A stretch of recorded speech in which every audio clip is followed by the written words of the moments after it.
size. They resolve their size perfectly, and they can only fit there. Our site is in the heart of Manila's most vibrant center. We have a unique opportunity to give it a world-class skyscraper and a world-class public space at its foot. The difficulty is the challenge to exist in such a dense site, with other tall buildings so close to us. How can we stand out here? I believe it is crucial to become taller than the neighbors are. Our skyscraper needs to reach up to find some space to shine. It needs to become a significant part of the skyline of Bonifacio Global City and of Manila. To achieve the height, we positioned the public program at the base and at the top of the tower, where offices would not be efficient or offer enough daylight. By slanting the facades to merge the programs into one form, we get a steep pyramid. In the master plan as well, we need to differentiate ourselves from the surroundings. Therefore, we propose an elliptic plan. At pedestrian level, the ellipse frees up the ground floor and binds together the entire neighborhood. The ellipse ensures urban ventilation, which helps to cool and clean the air. It also ensures a minimal obstruction of the views and daylight from the surrounding residential buildings, keeping neighbors happy. The elliptic plan, combined with the pyramid, creates an elliptic cone. We call it the Icone Tower.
The Icone Tower stands out in its context, and it is efficient and logical.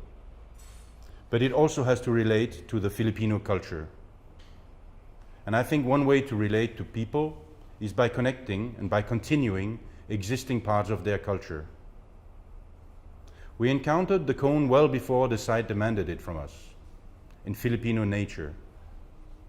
An existing icon of the Philippines is the perfect cone of Mount Mayon, a majestic volcano rising in the outskirts of Manila.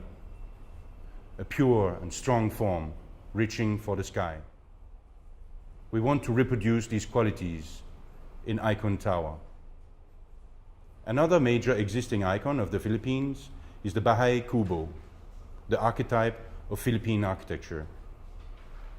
The famous Filipino architect, Bobby Manosa, showed it in his work that we can adapt the wisdom found in traditions to contemporary designs. The Bahay Kubo is a pyramidal form divided in 3 layers. The Icone Tower adapts this idea to another scale. We have reinterpreted the silong for the base of the Icone Tower to offer a grand covered public space. It is a generous gift to the local community and to the users of the tower. It will act as a new city center, a meeting point for people in the northern part of Bonifacio Global City. For the middle part, Icone Tower should become an exemplary workspace with comfortable daylight, generous social spaces, access to green terraces, and atriums for larger tenants. As for the top, in our project, we make it accessible to the public as well. As an observatory located in a unique spectacular, and spiritual space comparable to cathedrals. Manila needs a vantage point that is truly accessible to public, to laymen. The many sky lounges and restaurants already located in the top of five-star hotels in Manila are not destined for the broad public. Icone Tower will offer this space to the citizens and to the tourists.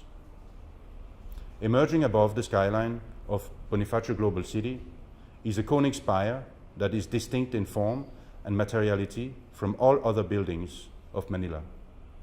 At day, it will shine by its transparency. At night, a large lens will project a beacon of light over Manila and its bay. It will act as a lighthouse for Manila, giving a sense of orientation and security in the sprawling city. It will remind everyone that a vast ocean surrounds the islands of the Philippines, perhaps the most defining part of Filipino identity. We call the top of the tower the Light of Manila. Besides being an observatory with spectacular views, the Light of Manila is a grand space meant to inspire and bring Filipinos together. I hope it can gather Filipinos of all religions in a shared, peaceful, spiritual emotion, an emotion created by a space designed to elevate the mind and celebrate the light itself. The Icone Plaza around the tower is yet another generous gift to the city. And once more, it relates to something that I think lies deep in the Filipino soul, the forest. We propose it to be a dense canopy of tall, large trees, recreating beneath the shade and the ambience of a Filipino tropical forest. The dense canopy of trees also filters the views to the surrounding buildings. We do not forget popular culture or the need to be useful for people on a daily basis.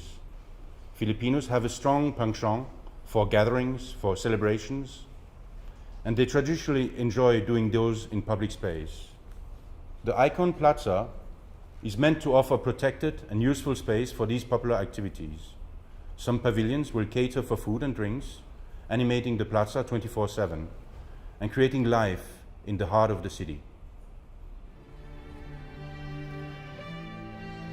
Our project aims to provide an architectural response to the climate as the Bahay Kubo did, but also the arcades introduced by the Spanish. It is all about creating shade and shelter around the building.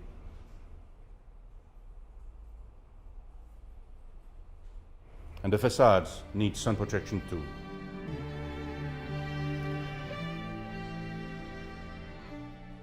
The Philippines are prone to earthquakes and typhoons.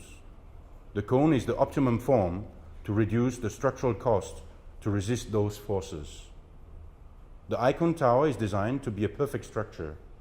The floors span between a stepping core and an exoskeleton. The exoskeleton becomes the most expressive part of the design. It is an almost Gothic structure with arches distributing the loads. It has a very vertical expression that intensifies the celestial effect of the skyscraper, just as in cathedrals. Then there is the question of the durability of the design. The pipeline of tall buildings in Manila is full of eye-catching designs. However, true icons have to be both eye-catching and timeless.